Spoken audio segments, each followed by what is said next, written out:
हमारे इंडिया में अगर कोई बैंक एनबीएफसी है तो पूरे तरीके से आरबीआई से पंजीकृत होना चाहिए, तभी वो बैंक एनबीएफसी माना जाएगा। अगर कोई बैंक एनबीएफसी आरबीआई से पंजीकृत नहीं है तो वो पूरे तरीके से बैंक एनबीएफसी नहीं है, वो फेक माना जाएगा, वो फ्रॉड माना जाएगा। दोस्तों, बैंक और एनबीएफसी पर पूरे तरीके से निगरानी रखता है आरबीआई। वो देखता है कि आरबीआई ने जो नियम बनाए हैं वो उसके तहत वर्क भी कर रहे हैं या नहीं कर रहे हैं। आपको पता होगा पिछले काफ़ी वक्त से हमारे पास में भी ऐसे केसेस आ रहे हैं, हम भी ऐसी वीडियोस बना रहे हैं कि भाई आज फलाना एनबीएफसी ने उस व्यक्ति के साथ में फ्रॉड कर दिया अपनी एक एप्लीकेशन के थ्रू। ऐसे बहुत सारे केसेस देखने को मिलते हैं। लगातार आरबीआई भी इनको लेकर के नियम पर नियम बनाता रहता है और अक्सर आरबीआई का ऐसा नोटिफिकेशंस आते रहते हैं कि भाई आप ऐसा नहीं कर सकते, ये हो सकता है, वो हो सकता है। लेकिन मुझे एक बात समझ में नहीं आती कि रिजर्व बैंक ऑफ इंडिया के ये जो नियम बनाए जाते हैं इनका ये बैंक एनबीएफसी पालन क्यों नहीं करती हैं। फिर मैंने अपने इस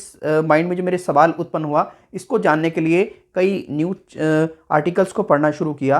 तो मैंने पाया एक न्यूज़ आर्टिकल में मुझे क्लियरली ये मिला कि ईडी भी पूरे तरीके से रिजर्व बैंक ऑफ इंडिया से ये क्वेश्चन कर रहा है कि भाई आपके जो ये नियम है पूरे तरीके से आप बनाते हो, लेकिन ये जो बैंक एनबीएफसी हैं जो भी इनका पालन नहीं करते हैं, ऐसा क्यों है। भाई आप जो नियम बना रहे हो इनका पालन तो होना चाहिए, लेकिन इनका पालन होता नहीं। यानी कि इस बात से ईडी भी परिचित है कि आरबीआई के द्वारा जो नियम बनाए जा रहे हैं, कायदे कानून बनाए जा रहे हैं, उसको ये बैंक एनबीएफसी जो है वो बहुत फॉलो नहीं कर रहे हैं। और बहुत एनबीएफसी ऐसी हैं जो कि पूरे तरीके से आरबीआई की गाइडलाइन का उल्लंघन कर रही हैं, उन पर एक्शंस बहुत ही कम देखने को मिलता है। आप ही देख लीजिए, अब कुछ ऐसी एप्लीकेशंस हैं प्ले स्टोर पर, मैं किसी का पर्टिकुलर नाम नहीं लेना चाहूँगा, जो कि व्यक्ति को कहती कुछ हैं और व्यक्ति के साथ में करती कुछ हैं। तो ये जो एनबीएफसीज हैं इन पर एक्शंस होने बहुत ज़्यादा ज़रूरी हैं।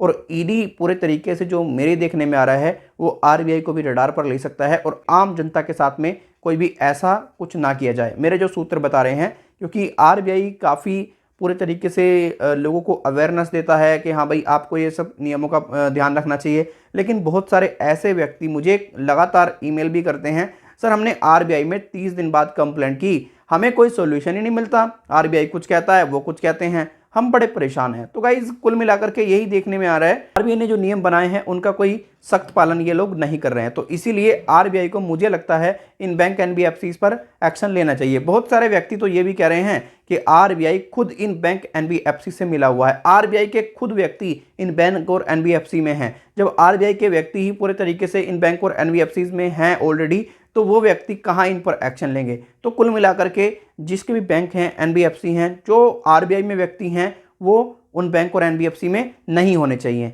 ऐसा अगर हो जाए तो वेल एंड गुड। आप इस विषय में क्या कहते हैं कमेंट बॉक्स में आप जरूर बताएं। और लगता है क्या आरबीआई पर भी एक्शन होना चाहिए, क्योंकि काफ़ी कंप्लेंट्स पर कंप्लेंट्स आ रही है, काफ़ी कंप्लेंट्स पर कंप्लेंट्स आ रही हैं, कोई भी सोल्यूशन नहीं है। कमेंट बॉक्स में आप मुझे जरूर बताएं। आरबीआई की भी हो सकती है हालत खस्ता, ये हमारे सूत्र बता रहे हैं हमें। धन्यवाद।